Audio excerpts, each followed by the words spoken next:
My name is Mathilde Vade, and I am based in Prague, in Czech Republic. And I'm your host tonight. I'm happy to connect with everyone. I will be sharing my LinkedIn details in the chat soon. And you can do the same. I encourage you to leave your LinkedIn details and present yourself in the chat for the networking. And yes, I will also be sharing the schedule and the link to the pitch decks. We have 8 presenters tonight, and so it's going to be an epic night. You can use the general chat or private messages to ask questions to the startups and interact with the other attendees. So now a few words about the Startup Club. We are a one-stop shop for the global entrepreneur community, and our vision is to assist businesses in their funding rounds and growth by connecting entrepreneurs with investors, advisors, and mentors in the startup ecosystem globally. And how do we do that? We do it through a series of pitch nights and investor networking conferences. And currently we host pitch events in different topics. For example, we have ed tech, health tech, fashion, beauty, and luxury, and also an AI startup competition in a couple of weeks. I will share links to free tickets in the chat in a few minutes as well. So as I said, we have an amazing lineup of 8 companies tonight. I'm very happy to welcome you all this evening. We will begin with the first company called Hero Corp. Hero makes EV charging convenient wherever you go or live, even in apartment buildings, presented by Esmond. Second is Hevatech, turning industrial waste heat into electricity and cogeneration, heating cooling, presented by Jean-Baptiste and Frédéric. Third one is Belenus Power Group, protecting and enhancing solar assets through high-value O&M and maximized uptime, presented by Dean and Jack. Then we have Enviraboard. Enviraboard has invented and developed a superior carbon-negative building board using waste as an input, presented by Nicola and Taus. Then we have Woodland Biomass Innovations, biomass to fuel processes that fit seamlessly into existing vehicles and infrastructure, presented by Luca Pandolfi. Then we have Jolt, the next generation electrode coating and catalytic technologies for electrolysis with Leon Rizzi. Then we have Noviocean, the hybrid offshore platform combining wave, wind, and solar for stable renewable power, presented by Jan. And finally, Enviro Farm, leading the way in land regeneration, climate adaptation, and sustainability management, presented by William. So the format of the event is 13 minutes per presenter in total for the pitch and the feedback from the advisors. So the pitch is recommended to have 6 minutes maximum, and the rest of the time is the Q&A. If someone happens to pitch longer than 6 minutes, then the feedback part will be reduced. There will be a timer, a beep after 6 minutes, and then a second beep after 13 minutes. And you will see it on my screen. There's a countdown. So please respect the time, as we have many presenters tonight, and we want to keep it at 2 hours. So yes, tonight we have 4 advisors. I'm very happy to welcome Bobby, Laura, Gabo, and Helen. And I will let them introduce themselves to the audience. Helen, would you like to start? Helen? Absolutely. Let me get myself. It's a pleasure to be there tonight. Looking forward to hearing everybody's presentation. So my name is Hélène Tibiroz. I'm currently leading We Grow Green Tech. It's a boutique consulting firm and innovation platform. We focus on energy, from energy efficiency to energy transition. And I have a lot of experience. I very much love the Startup Club. So thank you for the opportunity to join again. And I look forward to hearing everyone's presentation. Thank you so much, Hélène. It's a pleasure to have you with us tonight. Let's have the introduction from Laura Lopez from Cleantech Nexus. Good afternoon, everyone. My name is Laura Lopez. from Cleantech Nexus. I am the CEO, and we are a consultancy. We support stakeholders from startups, SME, and investors in funding, technology, and commercialization. And we also lead coordinate EU proposals such as Horizon Europe, EIC, Innovation Fund. So we have experience in all clean tech startups and would be very pleased to give all our experience tonight with you. Thank you very much for the opportunity. Amazing. Thank you so much, Laura. Welcome. Let's hear the intro from Bobby from Green Rocket VC. Hi, good evening, everyone. I said good evening because I'm in Singapore, so it's 1 o'clock in the morning already. So I am the former founder of X Green Tech startup in Southeast Asia, and now I turned myself into Impact VC. We support all the green tech startup and make them expand beyond Southeast Asia market, where there are 750 million consumer. So I travel around the world to find the best technology and to bring it landing in Singapore, first in Singapore, and then to expand in Southeast Asia. So nice to meet you all the innovator, and I think we're going to pass our amazing night together. Thank you. Thank you so much, Bobby. And our fourth advisor tonight is Gabor from Impact Ventures. Hi everyone, I'm Gabor from Impact Ventures. We are located in Hungary. I'm especially joining from Budapest. We are a venture capital firm focusing on startups, seed up to Series A stage, mainly in Europe, targeting startups with measurable social environmental impact. So it's people and or planet solutions. We have a portfolio of more than 20 companies, and I'm always happy to be here. And thank you for organizing the event to Startup Club. I'm gonna leave my LinkedIn link in the chat. So if you feel that we couldn't have time to broadly explain your solution or discuss it, just send a message to me so we can discuss it later. Thank you very much, Gabor. Thank you everyone for the introductions. Now we can go right into the first presenter, which is Power Hero. I will be playing a video pitch, so hold on, it's starting. Let me know if you hear the sound well.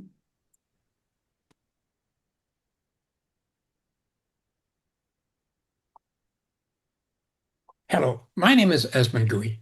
I'm the founder and chairman of Power Hero. I started Power Hero because I wanted to do my part in reversing climate change by switching from a gasoline-powered car to an EV.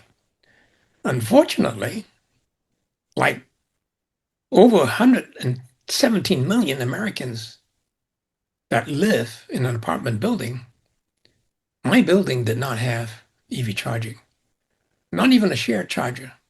So that meant that I had to rely on public chargers. And that means driving several miles just to get to a public charging station and hope that it was working. It's been well documented that over 20% of these public charging stations don't work for one reason or another. And if I get to this charging station, that meant that I had to wait for my turn. Ever tried doing that in a busy mall with an underground garage that had no waiting area? You can imagine all these drivers honking at you in disgust because you're blocking the lane. And then when it's your turn, you have to wait for your EV to charge. That's when I realized I was not alone.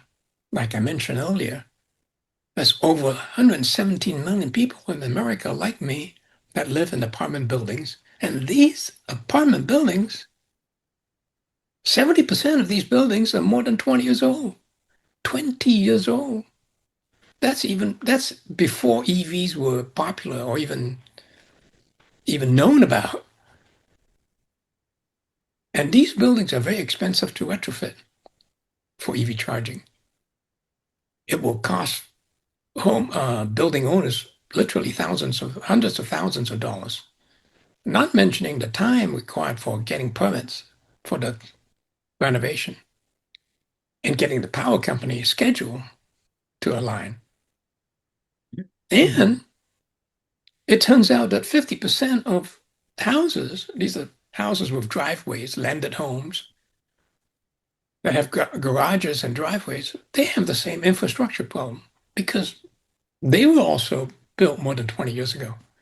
So that incoming power to the house is inadequate for EV charging. So therein lies the opportunity for Power Hero to provide convenient, personal home EV charging for people living in apartments and living in underpowered houses.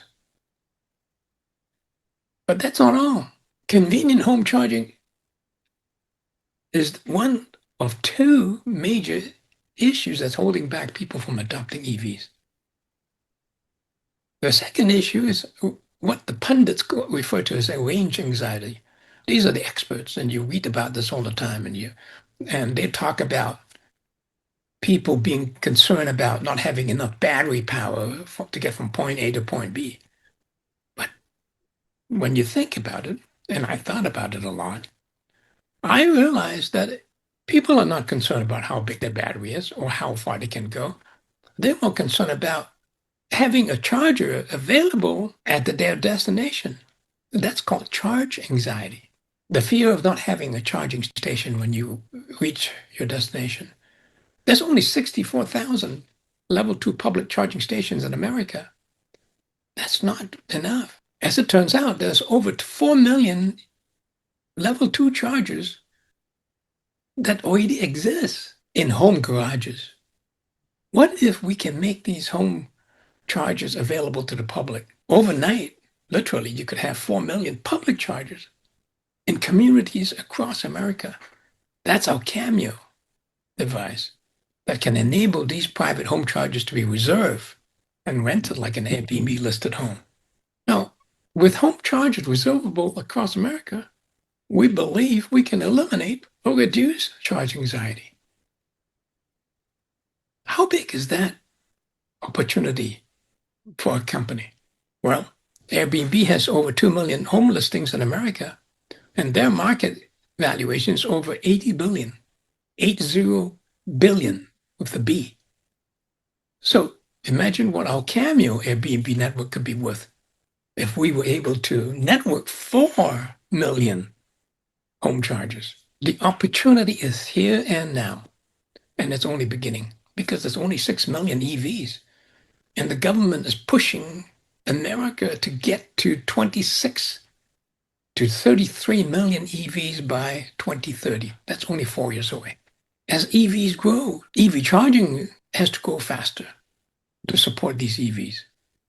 So I want to assure you, our immediate single focus is on getting our Cameo to market by Q2 this year. That's why we recruited 2 former Airbnb program managers to lead that charge. Heck, they're the experts. They know how to build out this network. Thirdly, we're driving towards getting to an IPO by 2027 because we believe the Cameo adoption is going to just zoom. Finally, we have a management team that has started and taken over 10 companies to their IPOs, 3 of which has attained unicorn status, valuation of over 1 billion. Well, thanks for hearing me out. I'm going to be here for the next 5 minutes to answer your questions. Perfect. Very nice. Let's move to the Q&A part. Ellen, would you like to start giving your feedback? Ellen? Zoom keeps muting me. So I thank you so much for the presentation. I enjoyed the fact that it actually brings some social component. This is true that charging anxiety, at least being in the US, right? A lot of the deployment has not occurred due to the fact that people are extremely concerned about the lack of charging station. So there is definitively, I think, geopolitical aspect in charging station. I think it was very well presented in terms of charging station. I think you do see a lot of innovation in California right now, right? Especially in the battery. Battery has been identified by the International Energy Agency as one of the fastest growing space in the energy market. So definitely aligned with where the industry is going in terms of the future energy. Thank you, Hélène. Let's hear from Bobby now, next. Well, I love the idea, B&B, charging station, something like that. But just some question. Firstly, it seems you need, when you said charging for apartment, you need is a kind of a box of battery, and you bring it everywhere, something like that. Yes, we have the power pack is intended for the apartment residents, Yeah. and but the Airbnb concept is also applicable to apartment dwellers. Mhm. The way we're approaching the market is we target mixed housing areas where there's always apartment buildings and landed properties nearby. Mm. Mm. And so we focus on these particular neighborhoods, and Okay. all these apartment buildings are recorded on a list. There are many, Mm. many indexes. And so we literally Mm. have Mm. the addresses and the names of the people managing 1.6 million of these apartment buildings in America alone. So our idea is we will be rifle shooting these apartment building managers, owners, and determining what their neighborhood makeup is. So when we know that that particular building is surrounded by landed properties, we then go to that zip code and we mark it directly to that zip code and we connect houses nearby that have their own chargers, and we connect them and have and get them into engaging into a long-term contract. So every house that has a charger literally could Mm. have five Mm. long-term contractors, EV owners that can take just one day a week, and so they can, and one day a week at $150 a Mm. month, Mm. that's a $750 income to that host. And because of these long-term arrangements, people living in apartment buildings don't mind walking a block. Mm. Mm. And the concept is that in a neighborhood, you feel more comfortable charging in your neighborhood than Mm. driving a few miles to an open parking lot. Okay. Security is a big issue. And Okay. homeowners with their own charger, they tend to be more protective of their property. Mm. So the neighborhood concept is we're driving towards that. Okay. Because as I live in Singapore, and most of the building, they are apartment, the high rise building, and people they don't switch to EV, not many, because in each parking there are maybe 300 cars, but only three charging station. Yep. And so we are looking at a solution like a battery pack who can charging our cars during the night while we are sleeping, because we don't want to go downstairs to charge our EV and come back in 3 hours to pull it off. So I think this kind of concept should be reconsidered and developed. I think there are many things to develop for. Thank you. Thank you for your feedback, Bobby. Let's hear Laura's feedback. Yes, thank you very much for the pitch. It was very interesting, and we all are agreeing that we need some solution right now. The market is not prepared for that. So my question, because I see the time and it's kind of like 1 minute and a half, so I will go fast and I will try to concise. So what I need to understand is more like the structure of the pitch that you propose, because as indeed the liability, let's say that the host charger causes a damage on injury, on battery incident that happens in technology nowadays. So who is responsible? How have you planned for these kind of cases? Well, those are the issues that people that are hosts on Airbnb also address. They carry insurance, liability insurance for their homes when they allow strangers to come and visit. So those are the kind of things that's the reason why I brought in these two people from Airbnb. They have the experience in addressing all those issues. So and on top, but the first thing is the product itself. I've been involved in lithium iron phosphate batteries for over 10 years now. I've never had any incident. So you have to be very concerned about what kind of batteries you're using. LFP is one of the safest battery technology, and we make it a point of actually going to the battery manufacturer, make sure that their processes are good and constant. And these are also people that we've been dealing with for 10 years. So I know what their quality batteries are. So, and these are going to be, the power pack will be UL certified. So that is also another level. And in case you don't know, there are lithium batteries being used now in apartment buildings to power ovens. So that level of safety is already being experienced in practice. So I don't have an issue with that. And we'll have many safety features within the power pack. We're constantly monitoring the temperature of the battery, always constantly monitoring the functioning of the units. So I think one of the most important things is that you have to be able to shut off the power. So those are some of the things we're deploying. Thank you very much. Thank you. Thank you very much for the feedback, Laura. And time is up, so there won't be time for Gabor's feedback, but you can talk after the call. Okay. I'm sure. Yes. So thank you again for the presentation, Esmond.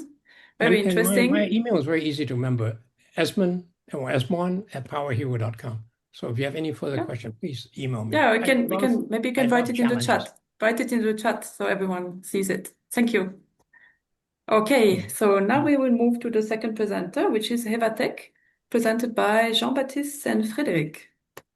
So Jean-Baptiste, you can share your screen whenever you're ready and start the presentation.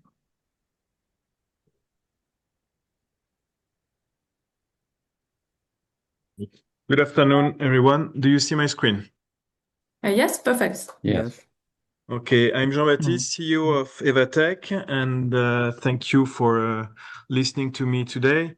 Our mission is to convert industrial waste heat into valuable energy. In this presentation, I will show you our commercial strategy and how our proven deep tech process is significantly de-risk an investment in our company. We are a French company. After 15 years of research in a new deep tech process, we are actually looking for to raise 4 million euros to roll out our commercial strategy in Europe. And our company is still small. We have 20 employees located in southeast France. Our TurboSol technology is unique, strongly protected, and supported by a highly skilled team. And before achieving TurboSol, we have already been commissioning smaller waste heat related project that you can see in the pictures on left on my screen. And I'm going to explain what our technology is doing. The originality of TurboSol comes from its original requirements. We wanted to build a robust power and heat generator that should be affordable, scalable, and easy to maintain. We are using a unique thermodynamic cycle that combines three elements. First, it's a diphasic fluid. Second, nozzles. And third, a Pelton-type turbine. The first part of the cycle is to recover heat from typically industrial chimneys. This heat is transferred into the nozzles that will accelerate droplets of oil to supersonic speeds. That kinetic energy will then be sent to a Pelton turbine that will get movement and then produce energy with a genset. Our thermodynamical cycle also allows us to recover energy from the condenser and then produce lower temp energy that can be used by the industries. Then recovering heat from a chimney at high temperatures like 200 or 300 degrees allows us to produce both power and heat that the industry will be able to use afterwards. At the beginning of this year, we have signed our first project in the glass industry. It's something very new for us. It's our first project. The commissioning is planned to be in October 2026. The industry is a glass furnace that has a very high consumption of gas and electricity. It's subject to CO2 emissions quota. Then they have to pay for any ton of CO2 that they are emitting. The total investment that we are doing in that equipment is 1.3 million euros. And we aim to have an IRR of 21%, which is quite good in the industry. We have here a picture of the equipment. We already built a first of a kind equipment. This is a module turbosol. The global efficiency of the equipment is 80%, which means that 80% of the energy that we are capturing in the chimney will be converted in heat and power.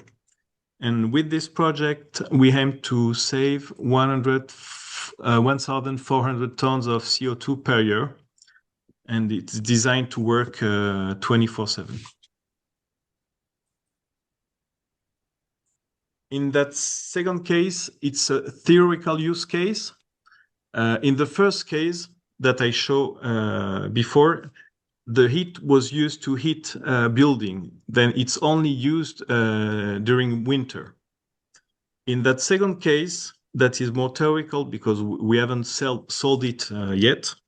The heat is used 8,000 hours per year.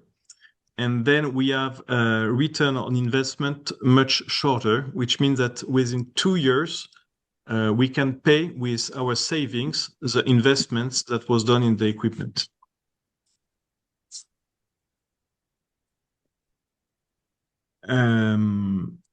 We operate in an attractive market. High temperature waste heat in Europe represents more than 300 terawatt-hour per year. We focus only in energy-intensive industries such as glass, cement, steel, and incineration. The market segment available is between 2 and 3.5 billion euros, and we aim to capture by 2032 between 135 million and 239 million euros. As you can see in the picture on the right side of the screen, our technology is lacks of competitivity of competitors, which could be steam turbines or ORC turbines, which lets us to capture easily a wide part of the market. I think that I have little time left. No, it's actually already up. Okay. Okay, well, you can say like one more sentence too. Our commercial strategy, is to focus on 5 European countries: Germany, Italy, Belgium, United Kingdom, and Netherlands.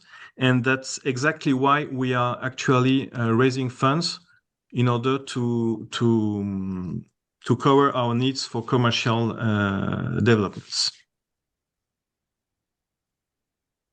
Thank you for listening. Thank you very much, Jean-Baptiste. I hope Yes. you understood everything I said, because I know that my English is not perfect. Please be free to ask any question. Yeah, thank you. Thank you very much. I would like to ask Hélène to start, as Hélène is also French. In fact, yeah, in case, yeah. So I also have a pretty strong accent. Jean-Baptiste, right? That's you. Yeah. So great presentation. I'm actually looking into technology in that space. Cooling is responsible for 9% of global energy, right? It's gonna just get worse. And then I think solutions that are circular as yours are very interesting. I have a couple of questions. The technology model I actually have seen, not as developed as you, but I've seen people trying to use heat, right? Creating something circular to be able to generate new electricity. I have a few questions regarding this. The first one is, you mentioned the industry are glass, cement, incineration. So I work with cement industry. The challenge with cement industry, as it is for any large infrastructure, is permitting, right? To be able to shut down, make the installation. So you typically have to start with a much smaller site to be able to kind of alleviate this permitting. So I'm wondering, when you say you have a 2-year amortization, is it from the moment the technology is installed and running? Because you could sometimes see delay, pretty significant delay in this permitting aspect. Then you have to use a strategy to find a smaller site to be able to convince a large technology to do so. So is this 2-year amortization in including the permitting phase? No, without the permitting phase. By permitting phase, you mean the installation has dangerous fluids or something like this? No, for example, if you look, I work, for example, on a carbon capture system that we wanted to install in an energy site in the United States. And because those are in production, being able to get for management permitting to stop production, make the installation, you typically have to go smaller site that they use for research, or they're not very active. So that was my question. Because cement, I would assume with cement, you're gonna face this issue. In the cement industry, we've studied the case. We've studied the case deeply in France, and we need exactly 12 hours of process stop to make the junction between our process and the cement industry. And those industries are typically stopping the process every 3 or 6 months. Then it's really enough to implement our technology. We only need half a day to make the connection. Then that is not a real problem. We have to be cautious with that and to plan diligently with our client how to make that connection, but it's quite easy. When we say that the return is 2 years or a little more, it's beginning at the commissioning of the equipment. Understood. So my another question that I have, you mentioned decarbonization. When you say decarbonization, it's because it relates to the portion of heat that dissipates, that include CO2, that you redirect to your system, right? Or do Not you exactly. When we produce heat and power, the industry will make savings in power from power plants and get natural gas or coal or oil. Saving that consumption of fossil fuels or electricity means to save CO2. Interesting. They are going to use less gas and then emitting less CO2. And is your application design? Because I'm working with large construction company right now, and cooling, right? As I say, it's gonna be like an increasing problem. You see more and more air conditioning being used in a different part of the world, right? It's like, so for this type of commercial structure, do you see potentially your solution being used as a way to redirect some of this waste heat to be able to apply in a cooling configuration? Yes, we have been studying this in the in an industry. We can make cold with absorption systems, absorption chillers. We can make cold water and cooling buildings. This is I think, I mean, if you look, I talk to a lot of corporation, this is starting to be an area where people are looking for innovation. So in terms of getting investors in pilot and corporation, that could become a very interesting angle for you. And last question, because I don't want, I really enjoy the presentation, but I don't want to take all the time. So part of the work that I do with We Grow Green Tech is we vet very specific technologies to be the right stage, the right technology for market entry in India. So you may have seen a few weeks ago, India is very much welcoming European technology, right? There's a very advantageous tariff that is being taking place. You mentioned you would focus solely in Europe. Could India, assuming the right situation, could be a market for you? I really don't know how are the electricity tariff and gas tariff in India. That would be a first thing to look. The second one is to know if industries must pay or not for the CO2 emissions. Yeah, they're starting to develop Okay. a carbon credit. But I can take it offline. I'm just curious if there could be like a conversation there. Then it could be a market. Really, we haven't studied India, but given that the electricity is expensive and that they have to pay for their emissions, that could be a market for us. And there's going to be a huge energy demand in India, and the government is pushing a lot of proposal there. So that I would think a technology like yours that is circular, which is exactly the type of technology that works in India, could actually be very interesting to position. Okay, duly noted. Thank you so much. Great presentation, great technology. Thank you. Thank you. Thank you, Hélène. Okay, we have just 20 seconds. Oops, sorry. Like maybe just a quick feedback from Gabor as he didn't get to speak before. Yeah, just very short. Yeah, very short feedback. You mentioned that on your project, your ERR is 21%. I have a fear that in this case, it's not really a venture case for us. So it's not a deal for investors. I mean, for example, from a venture capital perspective, that's what I see actually. That's my fear, but it's gonna be long to describe. Do you mean that it's too low to be a good IRR? Yeah, it's definitely too low. So if on your project the ERR is 21%, well, it's on 3 years time. How the investor is gonna make money on the investment, making an equity investment? You mentioned that you are raising for 4 million euros, right? Mm-hmm. Your estimated valuation probably 20 million euros. What's the point when you're gonna make 100 or 200 million exit? Really, I could explain it with our business plan.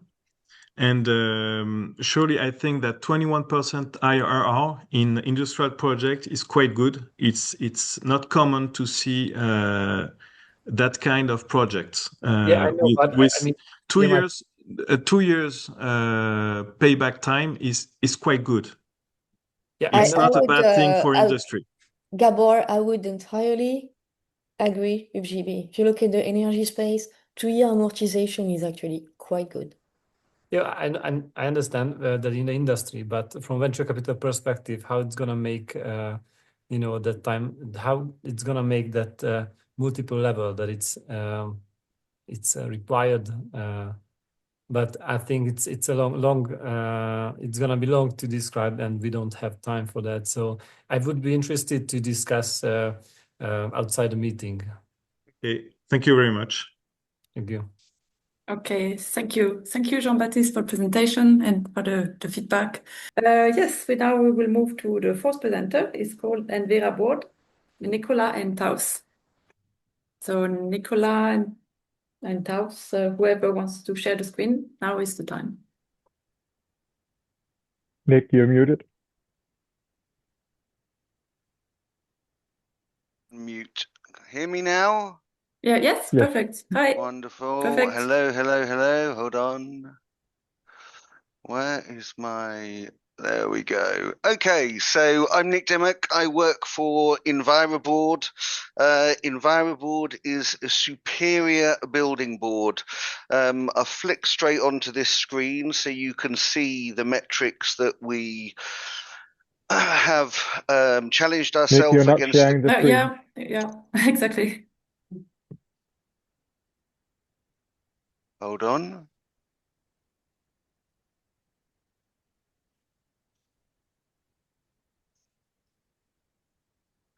Okay, hold on.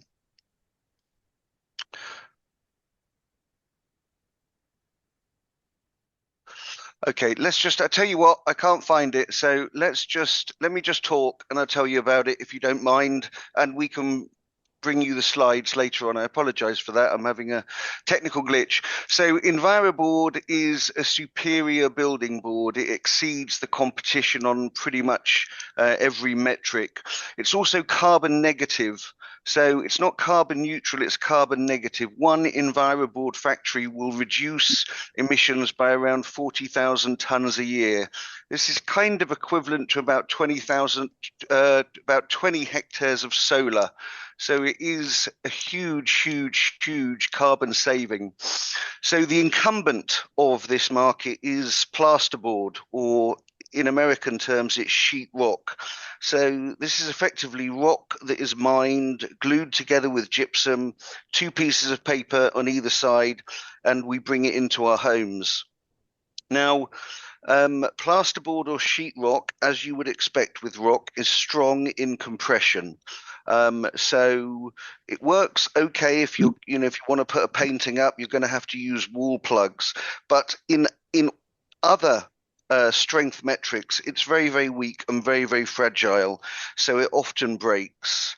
So plasterboard was invented in 1890 in New York. So it is, the market is ripe for disruption, not the Uber kind of disruption, but the fact that Enviraboard is a better product. Enviraboard is made out of secondary paper sludge waste from paper recyclers. So paper recyclers and the paper industry are part of the European Union emissions trading scheme. So they have to pay about 80 or 90 pounds per ton for every ton of CO2 they emit, and that is significant. In addition to that a standard recycler will have to get rid of around 100,000 tons of this paper waste sludge per year. And historically, they have sent it to landfill. If you're talking about landfill, you're talking about 150 pounds per ton. If you're talking about incineration, because of the high water content, you're talking about 250 pounds per ton, 250 euros per ton. So the result of this is that our input to create our superior carbon negative building boards is negative, highly negative. So there are a variety of miracles that are occurring that really bring this business into focus. The product is pretty much outstanding. The slides show that on every metric we exceed all of the competition, and the team is really superb, both in business acumen and tacit industry experience. So with that, I'm just going to move on to let Taus introduce himself. As I say, Enviraboard has been developed by the Danes over the last 15 years, and Taus has been critical to that. So Taus, Managing Director, I will try and work out these slides and get something up, but go for it. Good. Thank you, Nick. As you hear, with our high quality, sustainable and carbon negative building board, we are a perfect fit to the circular economy because we're using this secondary paper sludge waste as raw material, which is a residual waste from production of recycled paper. Our technology is patent applied for, but submitted in December 24, and we currently have patent coverage across 158 countries. Because our boards are so much easier to work with than the typical gypsum boards, the most important metric for the construction industry is cost per finished square meter, per square meter wall, and we are lower than the typical gypsum board. And on top of that, you'll get a much better quality wall. So far, we have raised a good £1.5 million. This has gone into constructing the mechanical part of a mini plant in Denmark. The mini plant will produce board samples within the next 4 to 6 weeks, so we can offer it for customer testings and for investor due diligence. We do know from earlier production in Denmark that our boards have achieved the highest levels of EU approvals. Our current fundraising is 1.6 million, and that is for automating the mini plant, to continue feasibility studies for a full-scale factory, and to secure the funding for the factory. We've already been in a dialogue with the European Investment Bank, and they have expressed an interest in participating in the funding of the factory. A full Enviraboard factory is a £50 million investment. That will result in 6 million square meters of board, which is sales of 27 million with an EBITDA of 8 million. Our business model for international expansion is a joint venture model where we team up with local paper mills and with a recycling facility, of course, and distribution partners, so we have access to the customers in the construction industry. Europe alone is about 4 billion square meters of board per year and is growing at an annual rate of 4 to 5%. So for both building contractors and the EU, they are pushing for more sustainable house building. So Enviraboard is a great opportunity to tap into this market. So, yep. So that's it. So we're looking for 1.6 million, and then we're looking for finance to finance the factories. And we think it is possible, Taus, with a following wind, to have 50 factories around the world in the next. Yes. There's about 1,000 paper recycling facilities with this costly waste problem, and we basically take a costly waste stream and convert it into a revenue stream. And we have been faced with the challenge before we started the fundraising, the seed fundraising, that we have a lot of factory investors piling up at our front door, and they're all keen to invest in factories, and at this level, 50 million, 100 million or more. But they all want to do that technical due diligence on a mini plant, and that mini plant is ready within the next, say, 4 weeks to produce board samples, and then we'll get into building factories. But to succeed with that, that's why we need the current 1.6 million. Yep, and that's at 15 pence, and we think we'll skip up very, very nicely to £1.50, 150p within the next 3 years. Yes. Okay, thank you. We invite, thanks. Yeah. All right, so let's move to the Q&A part. Gabor, would you like to start? Yeah, sure. Thank you. Thank you very much for this presentation. Especially, it's an interesting solution of how we can use waste. I'm interested in that you mentioned that you're gonna use this fundraising to automate the mini plant, and after that you're gonna looking for financing the manufacturing at a higher volume. Why don't you use contract manufacturing in that case? I see many startups targeting to build their own plant, but it's so expensive to do that with venture capital money. Why can't we do that with contract manufacturing?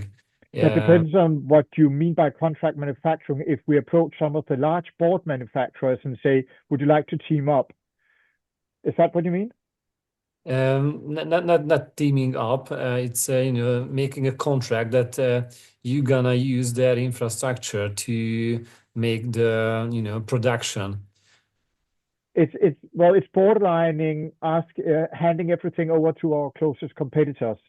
But we do have some of the very large global board manufacturers in the traditional industries approaching us because they're curious about what we're doing. So it's not unlikely we will to use my first expression, team up with one of the big major players in industry who has the existing production lines and capabilities. Yeah. But we do have a lot of investors who are very interested in investing in the factory. We just need to have the mini plant up and running. So that is an absolutely game changer for us. That's having a fully automated mini plant. So it's a full little production line producing board samples so they can be independently tested and the investors can do their technical due diligence. Okay, and how many boards have you made yet and sold yet? But we need the mini plant before we can start producing board samples. So we haven't sold anything. Haven't tried this solution yet. You don't know the parameters of your Enviraboard yet. Yes, we do, because we have earlier had large-scale production up and running in Denmark, and it's been through the European ETA, European Technical Approval, and we got the highest ratings for fire resistance, sound dampening, strength, impact resistance, and we had board samples from some small samples back from their production, and we're just rebuilding that with an improved technology. I see. The tradespeople love it. Yeah. When we've showed it to them, they love it. And we do have large wholesalers of building materials knocking on our doors. We have had actual meeting with our wholesale customers who says we really want this board. And do you have a letter of intent from those companies that are interested in about your solution? No, because they have said we really want to support you. So if you have an investor, give them my number and I'll talk to them directly. Okay, so you can get direct access to customers and talk, ask questions. That's better than just a letter of intent. Okay, thank you. Thank you, Gabor. Laura? Yes, thank you very much. I was hoping that you'd pick me. Because this is one of my favorite pitches at the moment in terms of our experience, so not the performance. They all done very well. I have two lines for I have time. One line is about the funding. You are very much into investing. So what about EU proposals? Because you already have the experience with the Danish Clean Tech Fund, with the Government Innovation Fund, I've seen, and also you say UK Clean Tech as well. So you see there is a lot of potential there for you. You have the traction, you have certification, so I think that would be a very good line to go in 2026 and 2027. There is many calls open for that end, and I would recommend you. And if you want offline, we can advise you further into that area, because that would be no touching equity. You know what it means? Yes. Although investment is good, but there's opportunity. Yeah, fully aware of that. Yes. There are pros and cons to the grant side, but if you have some inside track on that, we're very happy to have a further conversation. Thank you. Yes, please. So that was one line, and then the second line, which I was a little bit concerned regarding the supply chain risk, because when you go to scale and manufacturing, you also have to prevent that, the paper sludge traction it has to be regular. You have to have security on that terms. It is a different dimension. So could you give me a feedback on that end, please? Yes, there's two sides to it. There's about 10,000 paper factories in the world. About 1,000 of them, this is very broad research, indicates they have waste volume enough for us to engage in actually setting up an Enviraboard production plant. Today, we are using the secondary waste from production of recycled paper based on collected newspapers and glossy magazines. We know over time that's going to be a declining waste volume because everything goes online.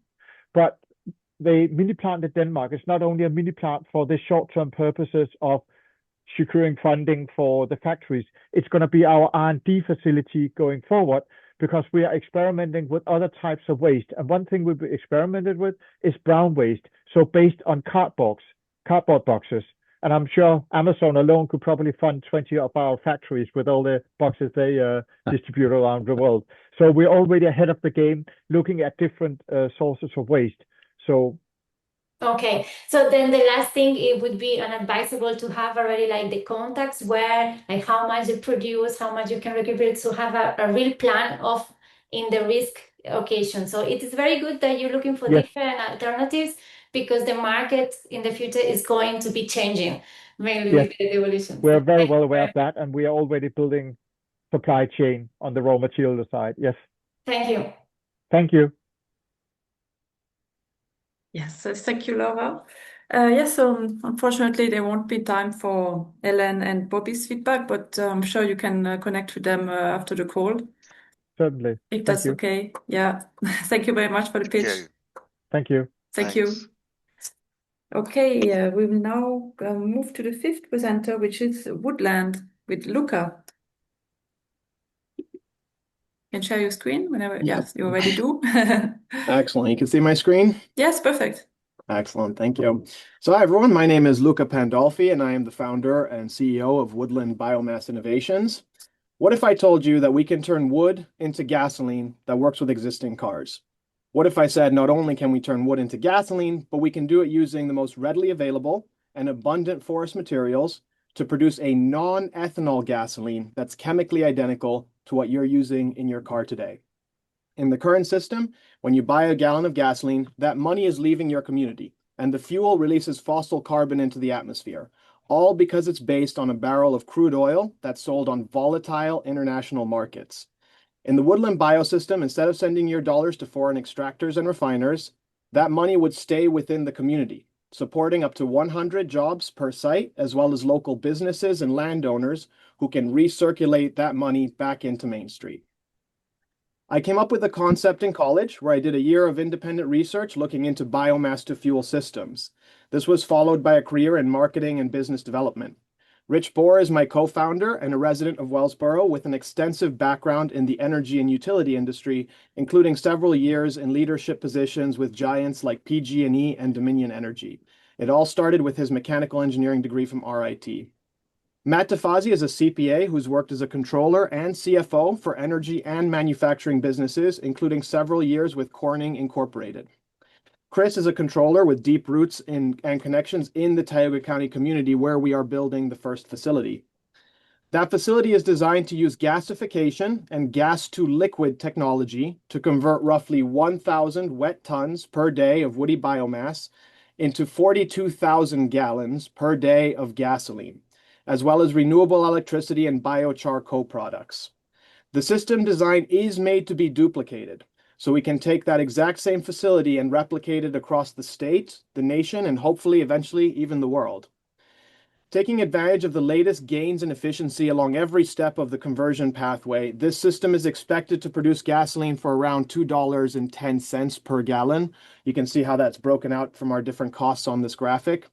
Already you can see that Woodland Bio is competitive when the gasoline market is in the right conditions.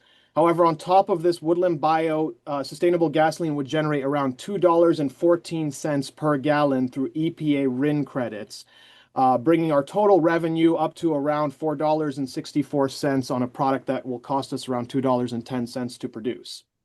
This should translate roughly into $72 million in annual revenue between all of our income streams, which are broken out on this chart.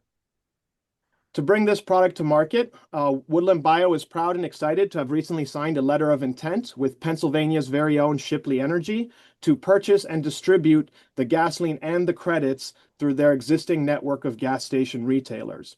Shipley is a Pennsylvania-based, family-owned energy distributor with close to a century of experience serving Pennsylvania, West Virginia, and Maryland. The first Tioga County facility represents roughly 0.4% of the demand for gasoline in just Pennsylvania. So you can imagine a day where you need around 250 of these systems scattered around the state just to supply the market sustainably. Luckily, we're not limited to woody biomass feedstocks. In this next graphic, you can see the different forms of biomass that can eventually be used as a feedstock. The graphic is organized clockwise in order of difficulty. So at 1 o'clock, woody biomass is the most widely available and easiest material for us to process. After we've built the wood-based system, we can start to develop other feedstocks such as agricultural residuals, animal waste, and so on around the graphic. We've received enthusiastic support from our local elected officials and state-level agencies, including Senator Gene Yaw, all 3 Tioga County commissioners, and Pennsylvania State Forester Seth Cassell. We also have the endorsements of the forest products industry because they recognize the immense need to develop markets for forest residuals. This support culminated in a $50,000 grant from the Pennsylvania Department of Agriculture that's gone towards financing our engineering needs. We're also engaged with Penn State University and the Department of Conservation and Natural Resources in a research partnership to conduct a life cycle analysis looking at the carbon intensity of our process and the long-term sustainability of using forest residuals for fuel. To build the Tioga County facility, we're undergoing a standardized 3-phase engineering process to complete the design. We did not invent this process. It's used by the engineering community to evaluate, design, and implement new systems. We've completed phase 1, feasibility, where we set up the technology agreements, we secured feedstock and property, and we use that information to build our conceptual model that allows us to test the financial and the engineering performance of the system. We then executed a safe investment round combined with grants to raise over $250,000 to complete phase 2 validation. In this phase, we handed our model over to a third-party engineering firm, an engineering procurement and construction EPCM firm, to validate the design and do the next round of work that's listed on this slide. Phase 2 is now completed, and we're looking to line up investments to finance the final phase, phase 3, with a goal of $3 million for that round, and a stretch goal of $5 million that would facilitate pre-construction work and accelerate deployment of the system. Once engineering is completed, we will be ready to go out and start raising construction capital, which is estimated to be around $350 million. Having finalized construction drawings and permits in hand at the end of phase 3 will allow us to approach a variety of new funding sources, including construction loans, private equity, federal financing that's available for projects like this one. For investors, Woodland Bio is the perfect hedge against inflation and uncertainty, providing a pathway to responsible and reliable growth backed by one of the most essential commodities in the world, gasoline. Thank you for your time, and I look forward to hearing your feedback. Thank you very much, Luca. Thank you for the presentation. Let's go right into the feedback, and let's start with Ellen. Great presentation, Luca. And I applaud you because this is very challenging space to create innovation. Quick question, right? I work in that space, more on the ethanol, right? California was at some point like launching a lot of like innovation around ethanol. Question that I have, like, it's all about cost, right? Arriving at a cost structure that makes you competitive. It's also about adoption. You don't mention anything about the IP. I'm assuming you have developed something unique. No, that's actually part of the difference here is we're commercializing technology from other companies. So we have agreements with the companies who provide the technology to commercialize it. These technologies exist at a pilot scale. What we're doing is we're building and operating the facility using that pilot scale technology at a commercial scale. So the focus of the company is on commercializing existing pilot technology, not developing entirely new technology. So then my question is, right? So thank you for clarifying. Yeah. Understanding anytime you use biomass, I work on bioplastic, and that was a big challenge.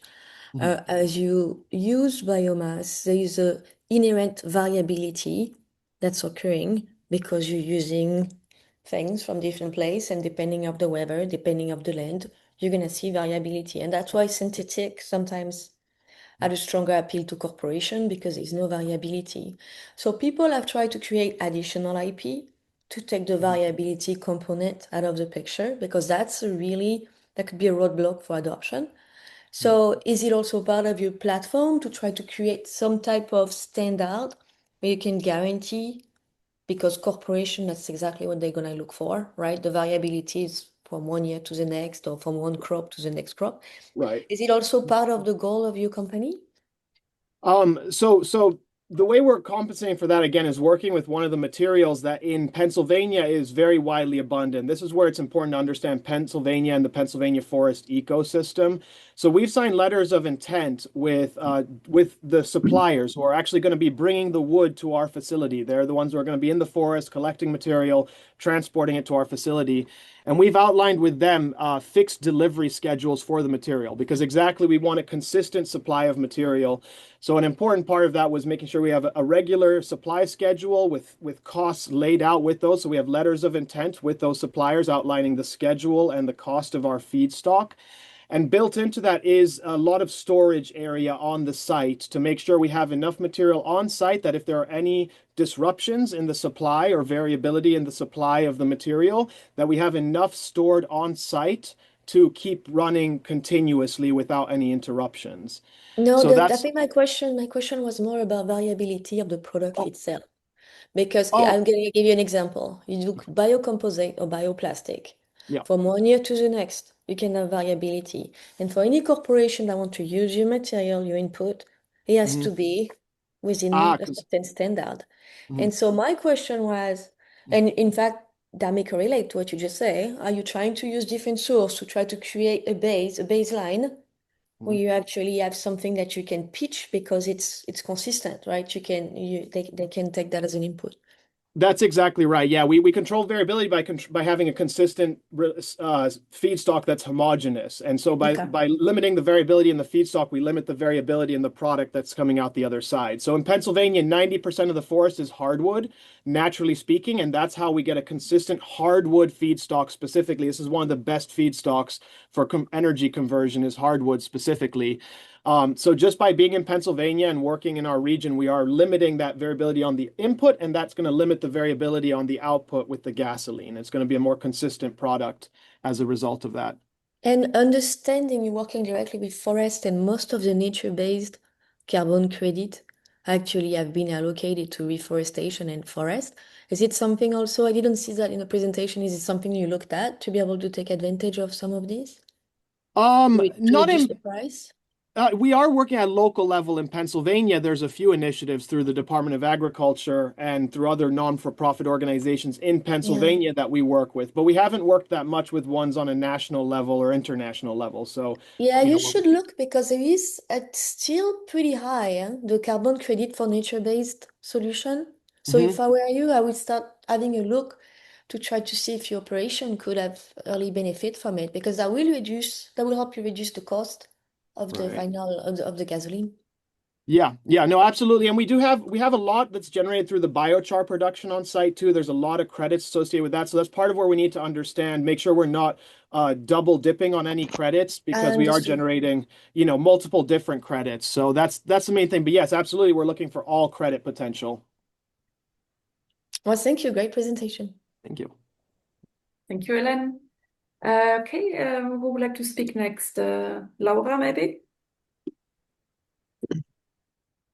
Thank you. And thank you, Luca. It was very well done presentation. And to be honest, my comments were very close to Helen.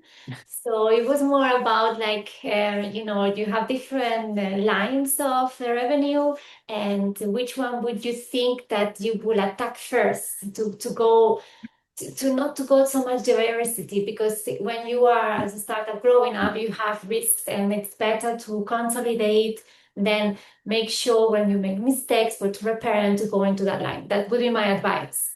Yeah, absolutely. Yeah, no, we're selling 100% of our material is with this one partner, Shipley Energy, who distributes it. Now, on the retail side, yes, we will probably work with a few different end users. Will be gas stations. Some of them might be fleets. But all of it will be distributed through Shipley Energy, and the sales contract is directly with Shipley Energy for us. Okay.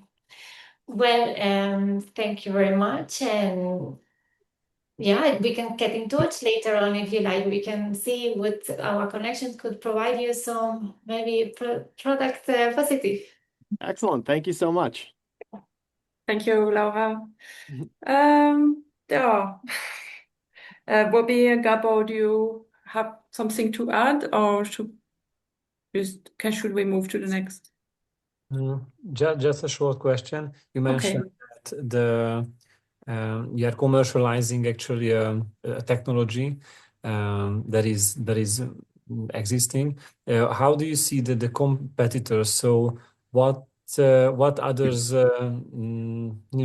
what others struggling that you want? I mean, from biogas to make gasoline, it is it is a known process somehow. The different technologies and science behind it. What do you see? Others, what cannot catch what you will? Well, so I think the big difference on us focusing more on commercializing and building and operating the facilities is that we are actually technology agnostic. For the first system, we are using the best technology that's available today that's proven at a pilot scale.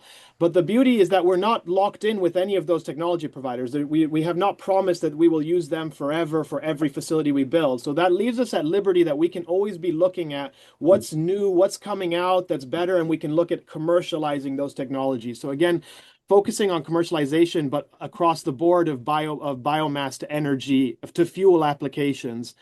So we aren't locked into one technology path that way. We can be flexible. Okay, thanks very much, Luca. Excellent. Thank you. Thank you, Luca, for the presentation and for everyone for the feedback. Yes, we will move to the next presenter now, which is Leon with the company Jolt. So Leon, whenever you're ready, you can share the screen. Okie doke. So everyone can see that? Yes. Perfect. Okay, great. So first of all, apologies. I lost my voice this morning, so I'm going to be normally not my effusive self. Not the best day to do a presentation. So today I'd like to introduce you to Jolt. What we have here is a brand new platform for making catalyst-coated electrodes. And what are those, you may say? Well, if you look at this screen, you'll see that they're the basis of every single one of those both existing sectors on the right-hand side and all the emerging sectors below. No electrodes, none of those exist. The electrode is one of the most overlooked components in the electrochemical industry. And you'll see there that by electrochemical, I'm including all the advanced batteries, supercapacitors, DAC electrolysis, e-fuels, you name it, they're all based on electrodes. And it's quite an extraordinary situation, really, because electrodes have the same critical role in electrochemistry as ICs or microchips have in electronics and AI software. While chips have been evolving gradually and fast ever since the 60s, the way we make electrodes today is exactly the way that they were made when they were introduced in 1965. There has been no change in 60 years. So moving on, now why is this a problem? Well, we're kind of baselining at the moment in terms of how this 60s technology can meet demand. There are new sectors opening up, the existing sectors are growing, and we're already in this critical situation where existing technologies cannot meet demand. Now, we're a deep tech company. We'll be 4 years old in April, and we are creating the next generation of electrodes. Now, why is this? You might have heard all of these arguments about molecules versus electrons and so forth. Well, it's actually irrelevant because electrons are made by and released by electrodes, and the molecules are also made, the industrial gases and all of their derivatives, by the electrodes. So the question shouldn't be molecules versus electrons or clean energy, but who controls the next generation of electrodes? Because whoever controls those electrodes controls the heart of all of those industries I just showed. And we have an electrode that is jumped several generations, an electrode manufacturing. It's more durable, higher catalytic surface area, so much greater energy efficiency, more durability. We're either not using or using massively reduced precious metals in the catalysts like iridium and platinum. Less time to make. We make electrodes in minutes, not 3 days.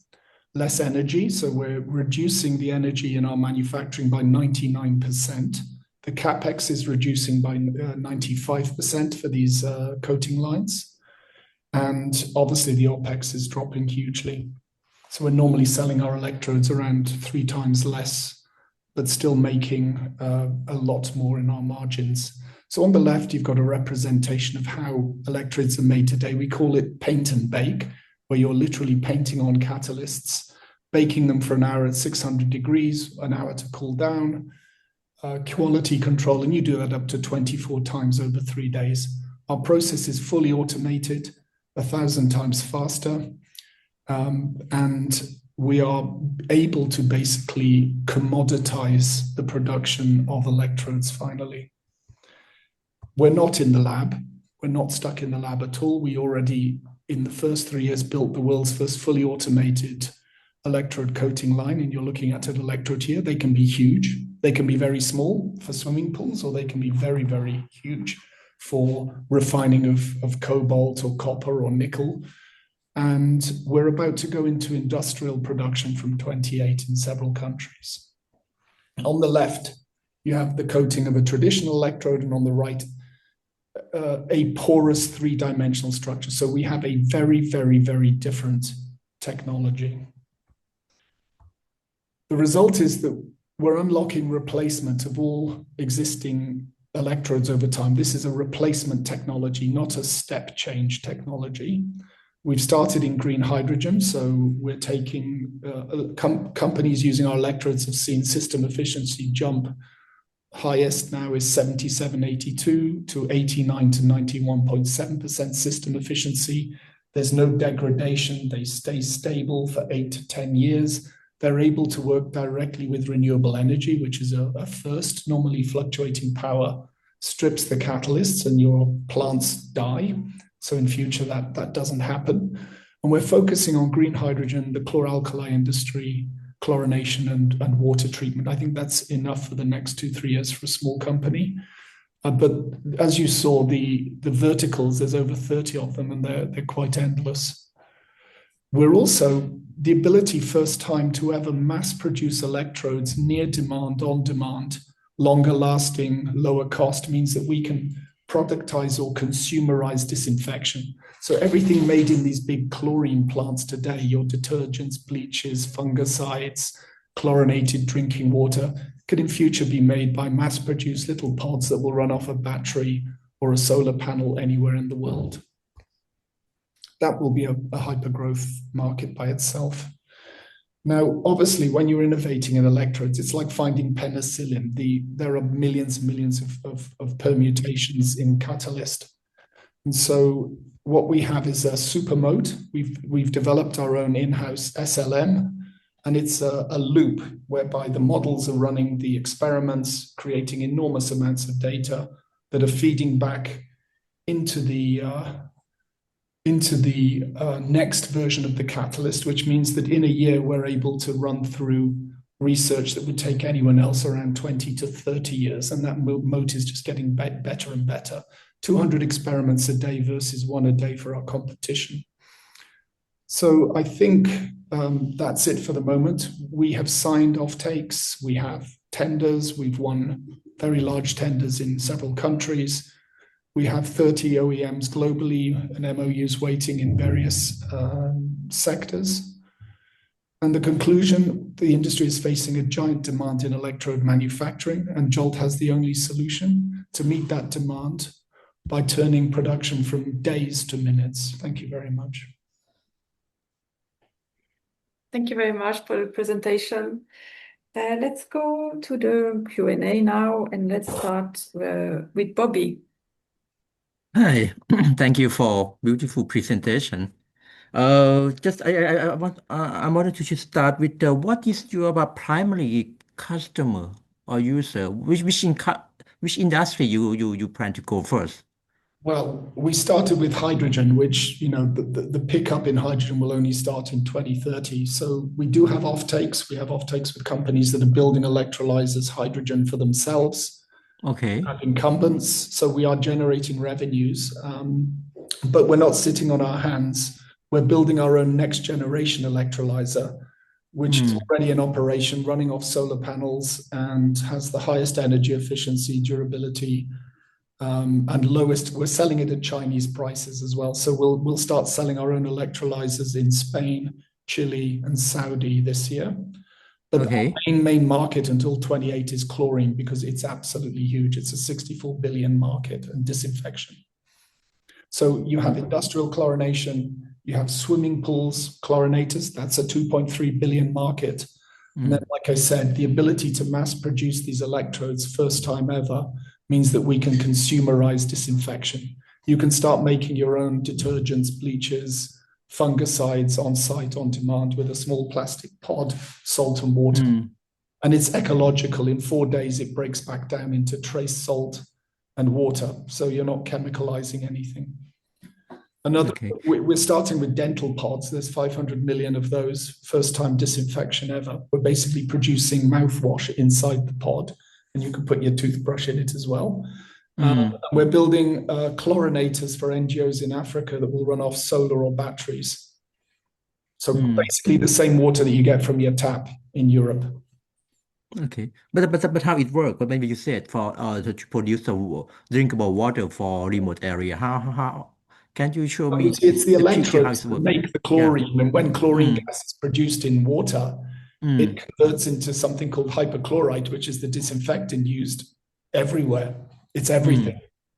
Depending on its concentration, it's bleach, it's detergent, it's mouthwash, it's a fungicide, it's the chlorine in your drinking water to disinfect the drinking water. It's everywhere. All right. Okay.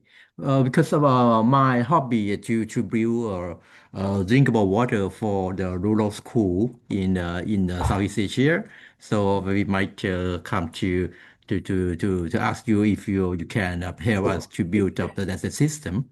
We're talking about decentralizing all of these industries, not just the chlor-alkali industry, which consumes 3% of all the electricity in North Africa and Europe, but you can now make these on-site, on-demand anywhere, either small in your home or for a village or town.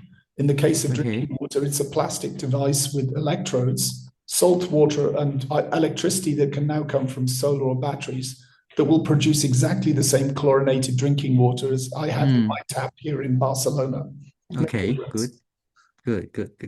So, but it's are you talking just one tiny example in one tiny sector? There's an awful lot more. But for the next 2 years, it's chlorine, disinfection, and hydrogen.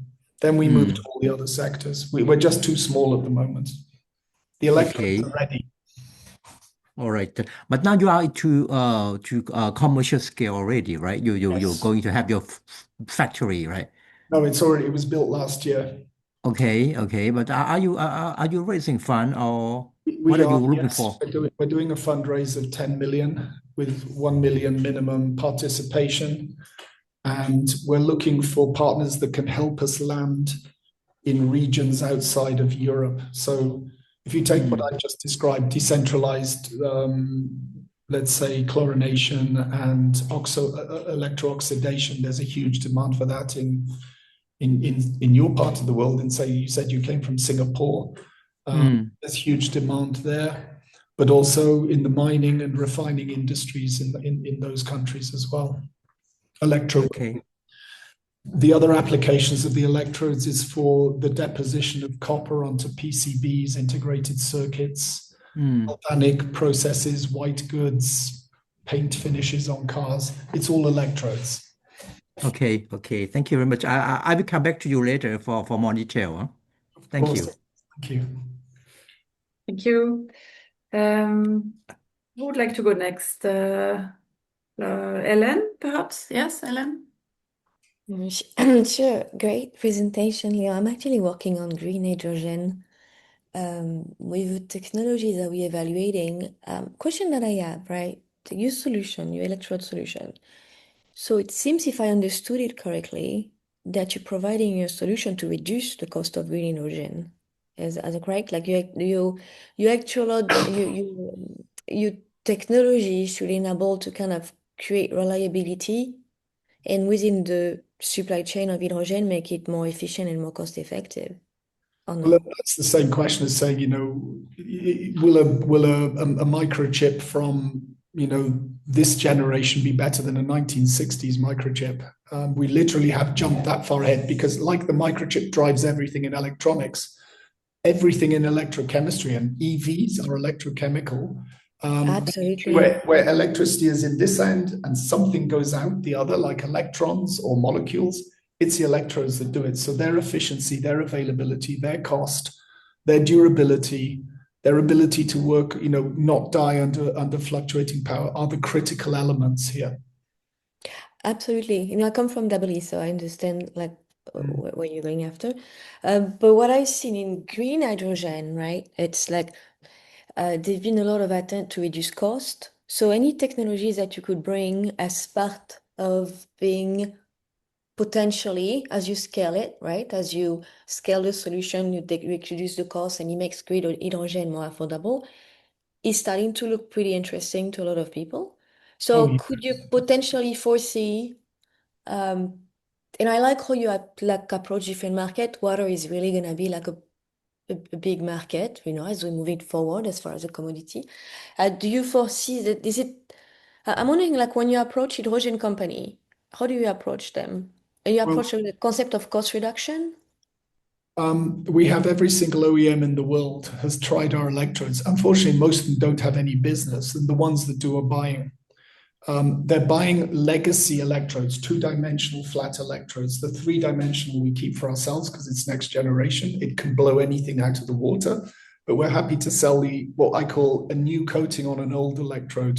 And yes, they are seeing massively increased energy efficiency, durability, the maintenance of their energy efficiency. There's no fall off, no degradation in efficiency. And if the grid fails or the batteries fail, the plant doesn't break. And if they need to replace the electrodes, they can have same day as opposed to wait 8 months for a replacement electrode, which people really don't talk about, but they should do. So you have OPEX, you have CapEx, you have yeah, kinds of benefits. Yeah. But your technology, you could potentially then, instead of bringing a new electrode, is coat an old electrode? Is it what you just mentioned? Well, no, the electrode is the substrate. It can be made of metal. It can be, depending on the technology, polymer, Correct. carbon. In the case of hydrogen, it's nickel. And we're putting a catalyst coating on a flat nickel mesh or expanded mesh. What we also can do is coat three-dimensional foams and felts, which we're now introducing into hydrogen. That massively increases both durability and the energy efficiency. But we're also taking that into redox flow batteries, direct air capture, e-fuels, electrolysis. I was going to mention, because a lot of this approach is using carbon capture right now. So I was thinking, is it also, and do you see... We have the golden keys because they're making them by hand in the lab. None of them can scale. We can. That's very we interesting. choose you and you scale, we choose you, you die. It really is. I will take it offline because I review a lot of technology and I work in that space. I don't want to take up time for too long. Exactly. So I'm sorry for this, but I would love to reconnect. Yeah. Oh, we have a full deck and we can have a lovely conversation. Absolutely. Yeah. Pleasure to meet you, Leo. Okay, bye-bye. Thank you. Thank you, Hélène. Okay, yes, the feedback time is unfortunately up now, but I'm sure you can connect with Laura and Gabor after the call. Thank you, Leon, for your presentation. Yeah, my contact details are in the chat. Thank you. I will be sharing all the contacts again to everyone after the call, so it will be fine. Okay, thank you. Yes, now we have still two more companies. Now we will hear from Noviocean, presented by Jan. Jan, you can share your screen whenever you're ready. Yes, I am. 2 seconds here.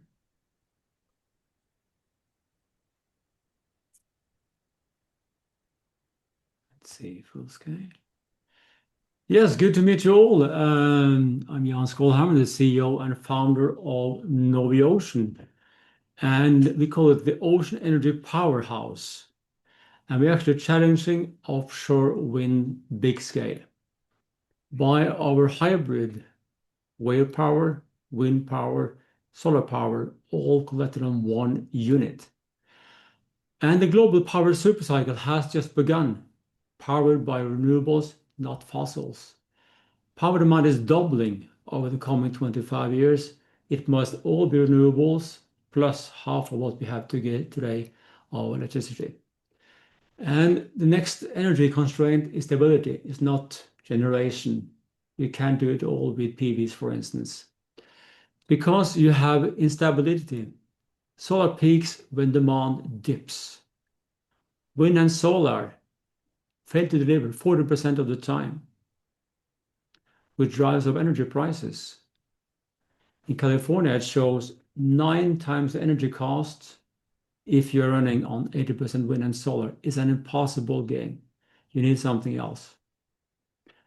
Wind power, you see here, is 10% base load. When there's no wind, you have very little to do. Wave power is much more stable because it's more heavy, 30% base load, even though it's outside of Ireland, both of them. But in low wind conditions, the waves still go. They're at the highest. They're off-phased in time. Combine those two, and you have the graph on top right. Compared to the top of the graph on top left, 50% base load, much less batteries needed, and they're costly.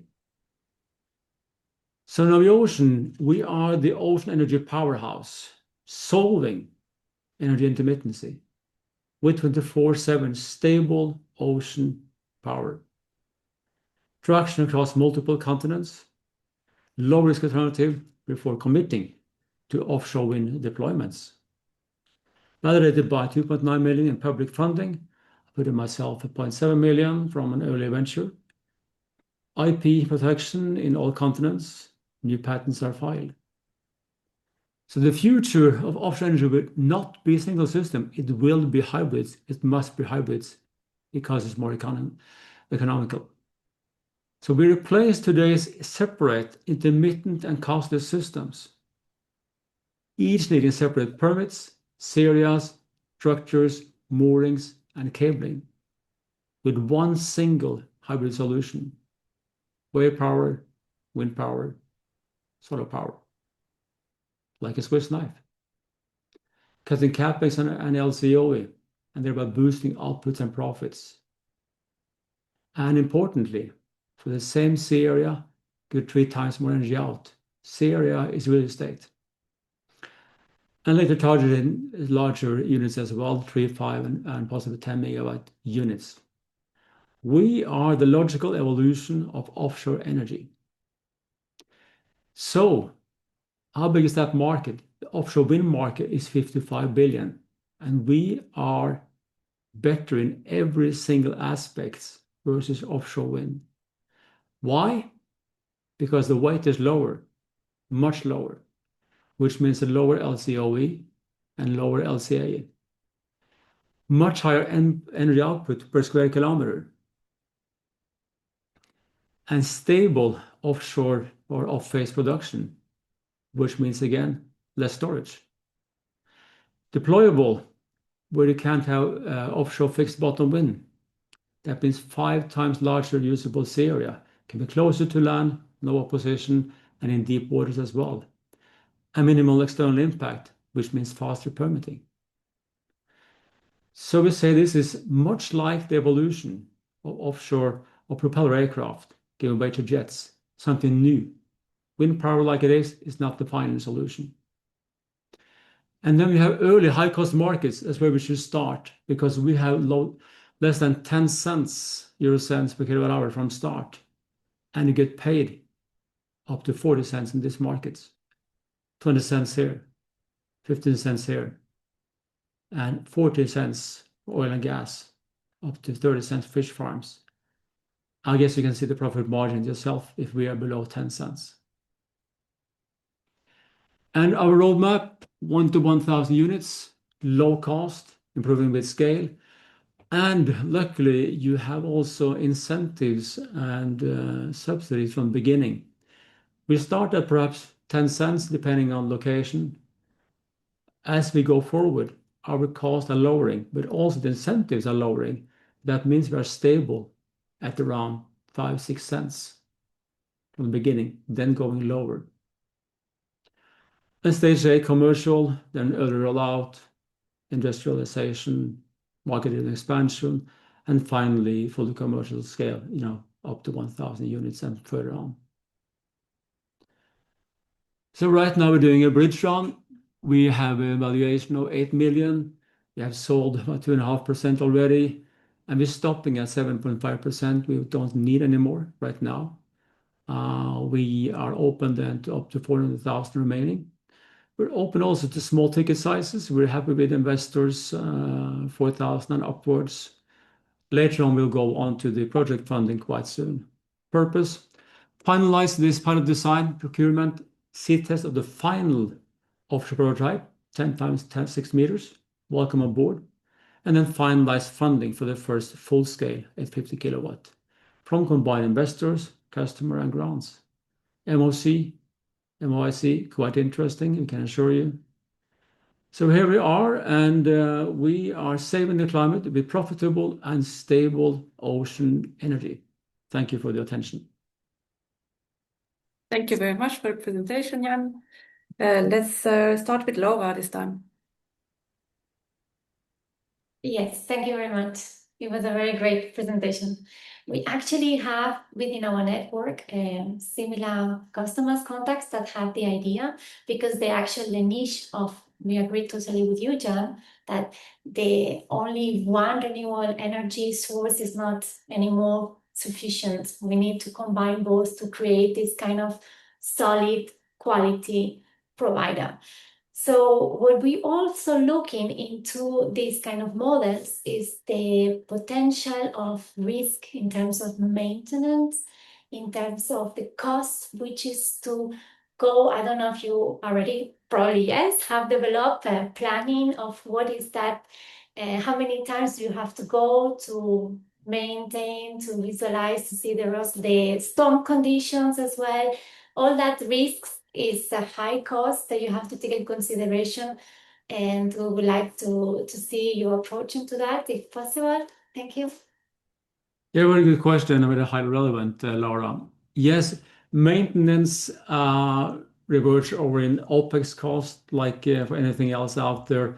We look to be on the similar range as offshore wind in the beginning, then lower, like starting at 4 to 5% of the CapEx in an OpEx cost, annual OpEx cost, then going lower.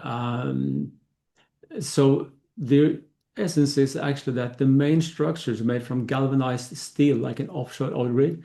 So the lifetime on the structure is more than 100 years. The wave power system running a Pelton turbine, water to metal, will live for 50 years. The wind turbines and the PVs for 25 years. We haven't even in the numbers, we have just calculated the 25 years.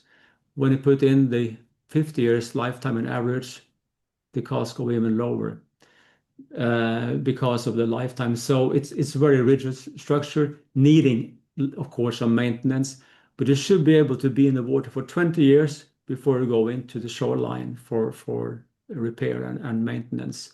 Of course, on-site, smaller repairs. As you see, TRL level are quite high on the wind turbines and on the solar power, so those are well proven also offshore. We are TRL 6 in our system, but all the components TRL 9, so no surprise. Storms up to 30-meter waves are proven in simulations, so it can be taken the worst ones.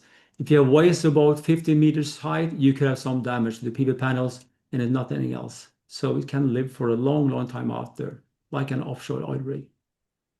Thank you very much. So I've seen that you already have some funding and traction. What is that you are looking for precisely? What would be your saying yes to the investor? Like you will probably have different options. So what are you looking to? What do you request? Yes, it's two offers basically. Right now, we're just saying this pitch here, bridge funding up to 400,000. That's all for 5% more of the company. We don't need more right now, actually. Then, a little while after that comes the project funding, which will be a total of 4 million, 50% from grants, and then it will be 2 million more combination from investors and from the off-taker. It looks like we have off-takers for our system. So we need only about 1.5 million from investors to have a 50-meter unit in the water, 200 tons, out tested, and then deployed offshore, showcasing it like on a road trip with people coming on board, investors, media, politicians on board this 50-meter unit, having events on board and testing it at different locations. It will be both fun and the evaluation, I can assure you, goes up like a rocket once you have these media events on board the unit. Thank that you. will And happen. just to summarize, I don't want to take all the time, but I guess you have investigated about your competitors. What they have different design and models, obviously, but what would you say, okay, would identify us, differentiate us from them is just in a couple of words? Yes, basically, you can look at one of the largest company in this sector in wave power. They start at about 3 times the LCO as we start at because they're less efficient.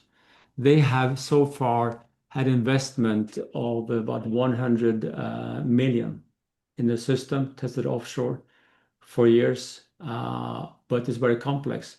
Our system is simple. It's the wave power system runs through a hydropower plant. It's just high pressure water being put up and down by the floats on the side with the yellow ones, and they pump water into the container in the rear. There is a Pelton turbine, same as a hydropower plant, water hitting metal, spins around, right a generator, very simple. PVs tested offshore for years, even underwater, they survive. Wind turbines as well, is Serial 8. So it's all well proven. We just put it together differently, and of course patented and the design protected as well. So it's very much different from the competition in wave power when it comes to cost and weight and performance. It's a different level, and it's all Okay. proven. Yeah. Simplicity would be your value. Okay, thank you very much. Thank you. Thank you, Laura. Gabor, would you like to go next? Yeah, thank you. My question would be, can you help me with the business model of it? So you are so currently targeting to make a prototype in April, to finalize a prototype in April. After that, we're gonna jump into project financing. And what's the goal of it? So we are gonna building these solutions, and we're gonna sell energy, and we're gonna have the return on investment thanks to the selling energy. What is the deal in that case? Very good question. There's so many options. You see them here, like Yeah, but what is the number one? SPV. We just had a talk today with California, for instance, and yesterday with a company we're signing an MOU next week, most likely with an Italian company for deployments in India and also in Costa Rica. SPV seems to be the most beneficial ones. It's simpler, it's faster, easier to finance, but then it can go over to all the other ones, JVs, being an operative. It's all are possible, actually. Depends on the contracts, basically. Yeah, but SPV is the financing part. What is the business model part of it? Okay, so when you have we will work then most likely with the utility companies or one sector. Oil rigs need also our systems, fish farms, it's grids basically, so many sectors. You're gonna build it with investor money, or you're gonna bring utilities to help them build it? It will be built in shipyards, financed with the customer will pay for the system, not for the first one. The customer will pay for about 25%. The investor will pay for 25%. The grants will pay for 50%, about for the first unit in the water. Afterwards, it will be the customer paying for the whole thing. Okay, and if I'm an investor and I'm gonna invest money in building one solution, we have to wait until the selling energy will bring enough money to have a great dividend, or what? The unit number one is just first of course a range. So what we plan to do is the stage one here, phase 3. So we sell a multi-unit array to a utility company, for instance. But we start with doing the phase 1 here, go to phase 1.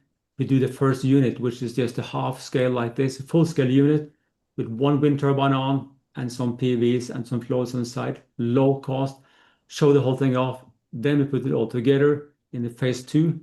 That unit is customer ready as well, will be showcased.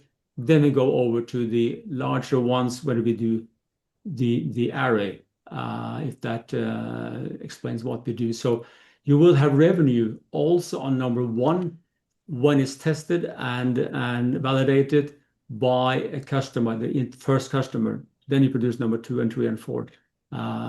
So it should be the first investment you do here, Gabor, will give revenue back because you're paying just 25% of the total cost.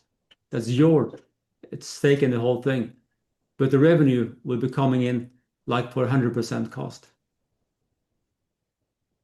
Okay, I understand, but how much you're gonna bring enough, revenue to have the right return? Comes here as the table I showed you briefly here. You go into this market here. You start with the islands. So let's say you get paid 20 cents. Our cost is 10 cents. 100% profit margin. Okay, but we don't know whether it's 10 cents or not because we don't have the prototype yet. So we have to, wait many steps to have the validation, right? Well, we have been doing lots of course, let's say, what is it? CapEx breakdown here. You can see it shortly. Here is, of course, the CapEx breakdown showing all the cost of the system. Here's the CapEx cost. Comes into the breakdown here. We know what it's going to cost. We know the performance, and then you get the LCOE coming out as a consequence. Higher in the beginning, then going down by learning curve and by the number of units. So there is basically no doubt about the performance, and there's no doubt about the CapEx. If you put together then the CapEx and the performance, what is your cost? We have that one as the LCOE. You know what to get paid. If you get paid 20 cents, your cost is 10 cents. Well, that's 100% profit margin. That's the way we see it, simplified, of course. And of course, if you go to the islands where you have a cost of 300 cents, it's even better. So that's the way we think we can do that one quite viable. Okay. Thank you. Thank you, Gabor, for the feedback, and Jan for the presentation. We have to move now to the final presentation. So now it's the turn of Enviro Farm with William.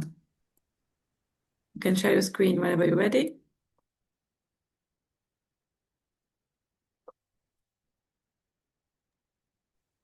Cannot hear you. Yeah. William, I think you're still on mute.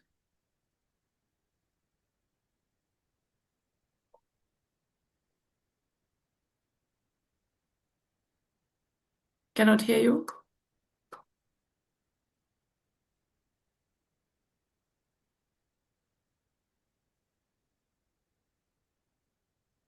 All right. Now I think you can hear me. Thank you very much. Yes, perfect. Yeah. Sit back, relax. This is going to be a much more easy to understand presentation.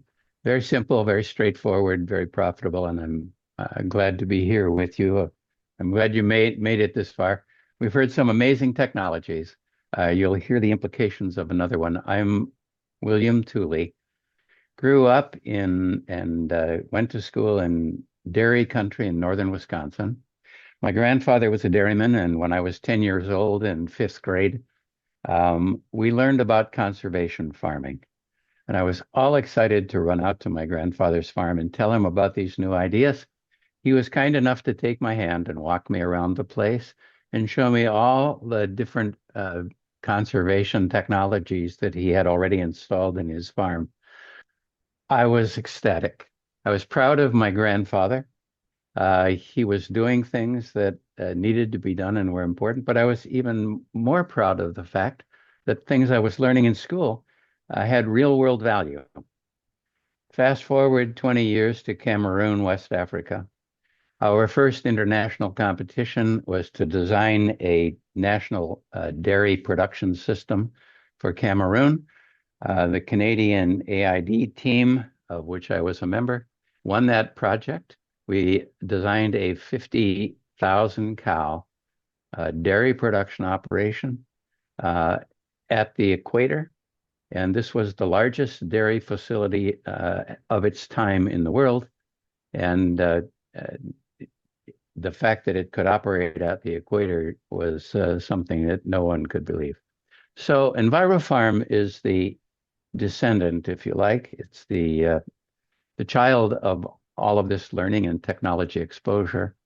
Fast forwarding to 2010, when the USDA issued a design request to prove the effectiveness of an aerobic nutrient waste management at a energy usage and scale that would make it possible to transform dairy production wastes and not break the bank on the dairy farmer.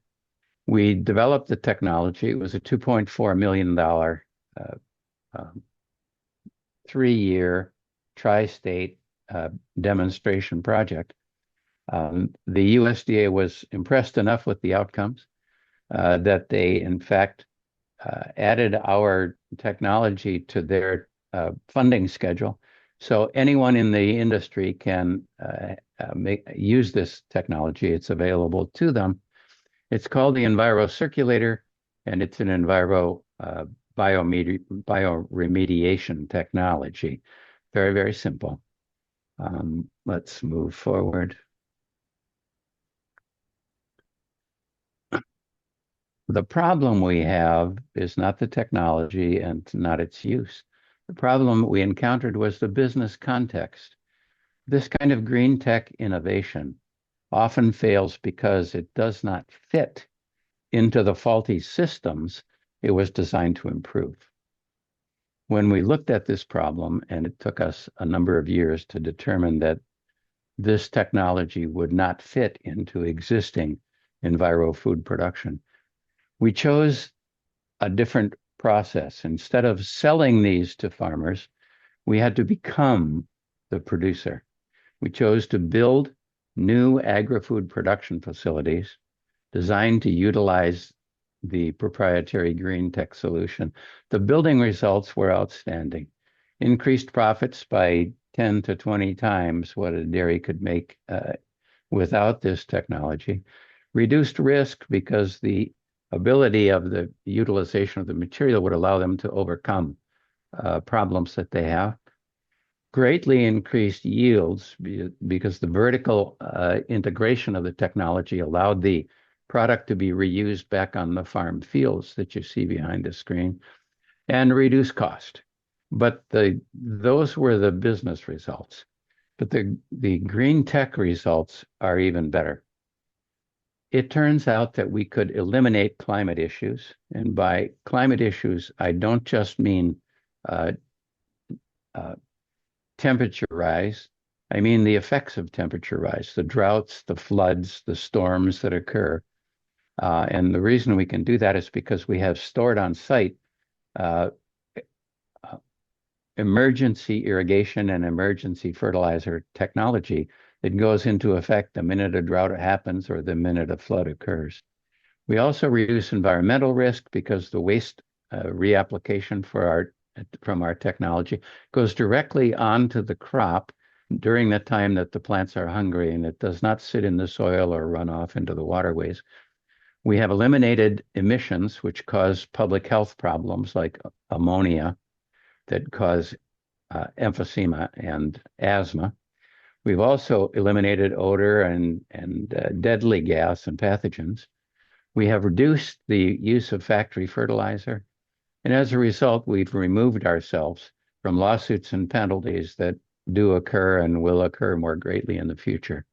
So it's a highly profitable green tech solution that has to be accomplished by actually building the system that it's installed in.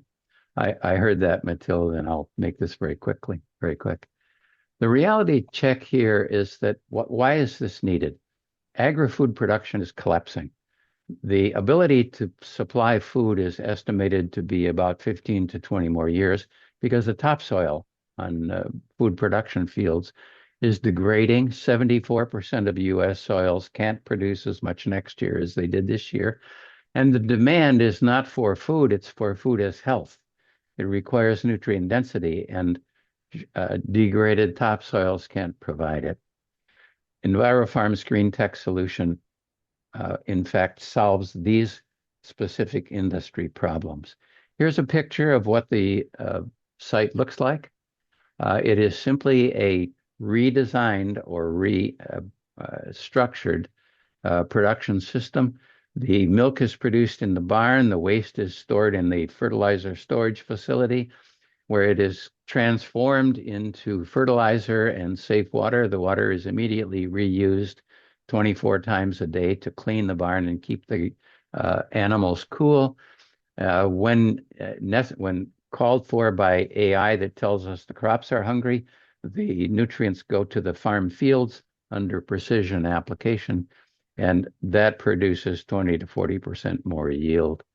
That's what the facility looks like. This is what we produce, all those good things on the charcuterie boards that you like to see when you go to cocktail parties.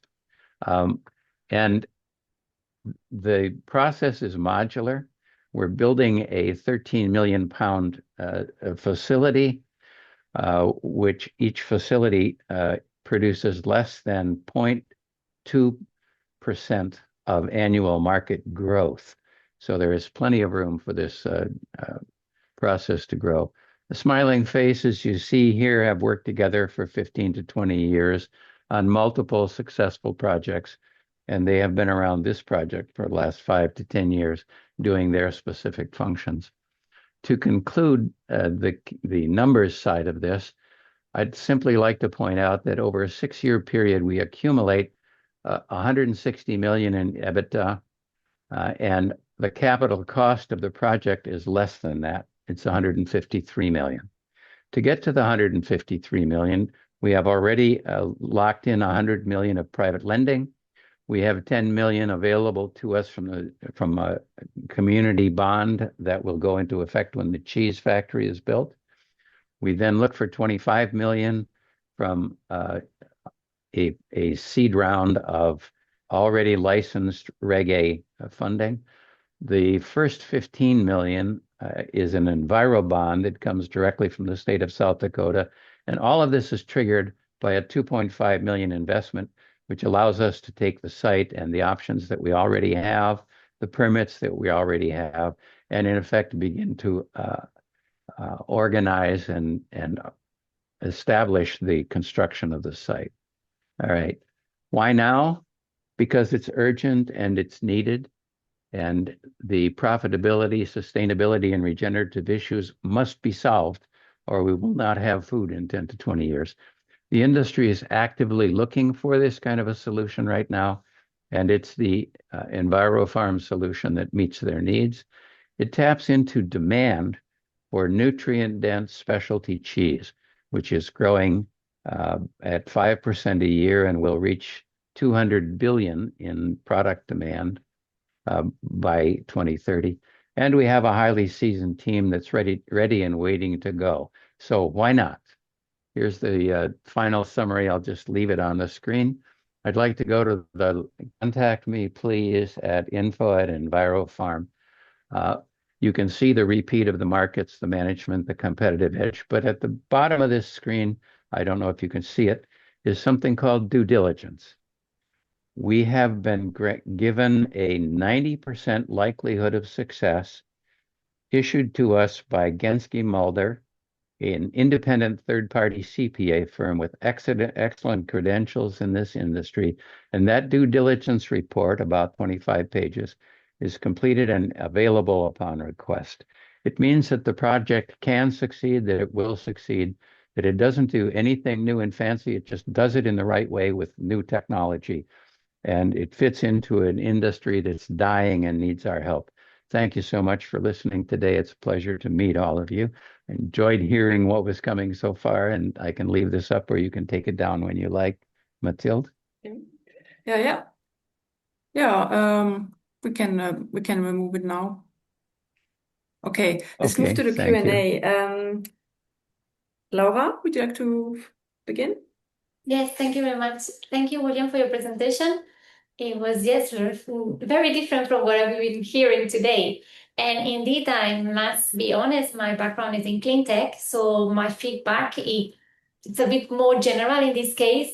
which it would be about the regulations that you have, which is a bit complex, I think, in agriculture systems. So I guess, so talking about food safety, regulations are very demanding, in my opinion. How have you been looking into that? Laura, you're absolutely correct. The due diligence report comes from the CPAs that are completely aware of the cost of food safety and have built it into their study. You can look at the study and see what their conclusions were, but we use the same USDA procedures as any other production facility would. Our team is completely familiar with them, and it's very, very important. Okay, thank you very much. And regarding scaling, so you have pilot some kind of proof for the investors to provide? The technology has been proven in a Okay. 2.4 million 3-year grant that the USDA funded, and then placed our innovation out for availability to other producers who couldn't fit it into their system. So the second range of proof comes from the installation of that technology into various, about 100 different farms and sites. But the profitability, they wanted to improve their impact on the environment, so they purchased the technology. But they're about the only ones who will, because the profitability isn't included in them. So we had to redesign the system to increase the probability from the use of the technology. Okay, thank you. Okay. Thank you, Laura. Okay, we have time just for one last feedback, and I would like to ask Bobby for his feedback. Bobby? You're muted, Bobby. Okay, sorry, Bobby, you're I on just mute.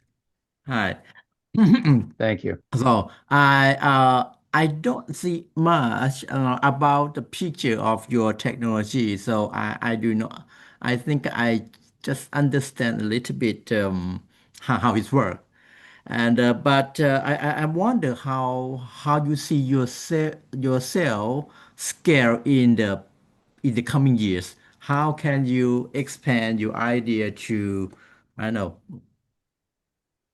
cover Well, around it's USA? thank you, What kind of picture thank you, you see that? thank you, Bobby.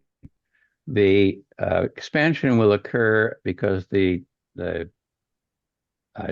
new technology site, the production site, is modular, and it will occur by the replication of these sites. Once the farmers that we work with, and we have 10,000 acres of farmers around the initial site, which is already designed, permitted, located, optioned, and contracted, along with the permits from the environment. The farmers around us are suffering from the degraded field syndrome that I mentioned. The fields do not produce as much next year as they do this year because they have to be regenerated. They've been used up. The soil that produces the nutrient density in the food has been mined out. So what we do is we come in and we set up a system which puts complete fertilizer back on the field to start producing nutrient-dense food immediately. But it also produces, it goes on the field when the plants need food most, and the farmer suddenly gets a 20 to 40% higher yield. We pay him 10% more on average for his crop, but he has to prepare it with the kind of nutrient-dense fertilizer that we have so that our cheese consumers get the nutrition they need. That's the reason for integration. We have to have a product going to consumers that produces a return recycled waste that goes back to the farmers two levels below them. That does not occur in today's industry. Bobby, thank you for that question. Okay, thank you. Okay, yeah. So yeah, thank you everyone. This is like now it was the final presenter, and I want to thank everyone for joining tonight, and all the thank you for all the amazing presentations. It was really inspiring. And I think it was a really, really good event tonight. So thank you everyone for your time and that you join. And I hope to, and the advisors, I hope to see you at some other events in the future again. And I will be sharing the contact details after the call and also a recording. So there will be a chance like to connect with everyone. So thanks again. And I wish you a really good evening or day, depending where you are. Thank you so much. Thank you very See you much. soon. Thank you very See you much. soon. Thank you, Laura. Thank you. Bye. Bye bye. Bye. Bye now. Thank you very much.